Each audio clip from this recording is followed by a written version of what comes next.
Tempête, inondations, orages. Les compagnies d'assurance estiment le montant des indemnisations en France à 1,8 milliard d'euros. C'est 20% de plus que la moyenne établie par les assurances sur une période de 20 ans. Pour ces sociétés, c'est aussi l'inondation de trop. Certaines n'hésitent plus à résilier les contrats de leurs assurés. Il y a quelques semaines, sa maison a été littéralement traversée par les flots.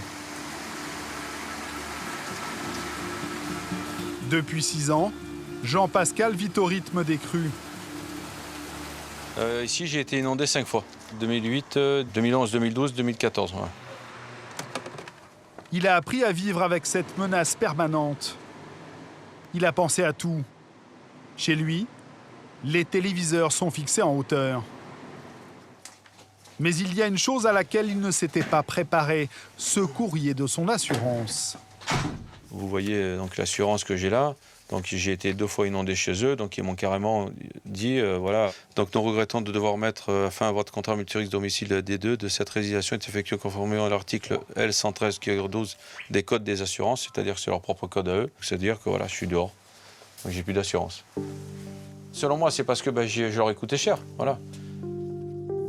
En fin de contrat, cette résiliation est légale.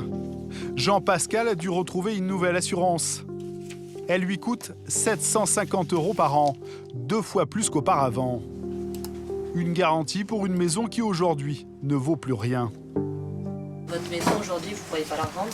Impossible, c'est invendable. C'est invendable, il y a trop, on est en zone inondable, on est en zone rouge, donc c'est... J'ai dit, moi j'ai fait faire des études donc, en cas de revente ou quoi que ce soit. On m'a répondu texto, hein, donc c'est invendable. Je veux dire, sur le marché, ça vaut 0, quoi. En attendant, les riverains n'auront pas d'autre choix que d'apprendre à vivre avec un nouveau sentiment. Au plus fort de la crue, Jean-Luc et sa femme ont eux aussi tourné des vidéos. Celle-là, on a l'impression que c'est les mêmes que janvier. C'est pareil. On prend la même chose et on recommence. Des images qui ravivent un traumatisme chez Corinne. Lors des inondations de janvier, cette jeune femme a failli perdre la vie. J'avais de l'eau jusque-là dans le salon. Ah ouais, je me suis trouvée bloquée avec le canapé, les chaises. J'ai failli noyer dans le salon. La porte s'est fermée, l'eau rentrait par derrière et le niveau montait. Donc Jean-Luc m'a pris tant bien que mal, m'a traîné jusqu'à l'escalier. Je l'ai rattrapé de justesse, parce que sinon elle était embarquée par le courant et on ne sait pas où on en serait aujourd'hui. Mais bon, moi j'ai pas envie de resubir une 3e fois. Moi. Ah oui. Non, 3 fois, moi je m'en vais.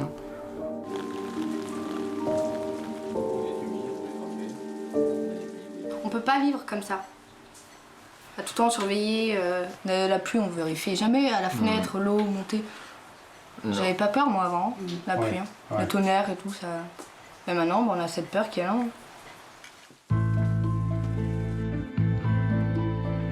À défaut de partir, comme des milliers d'habitants, il leur faut maintenant s'habituer à vivre avec la menace d'une prochaine inondation. L'inquiétude fait désormais partie de leur quotidien.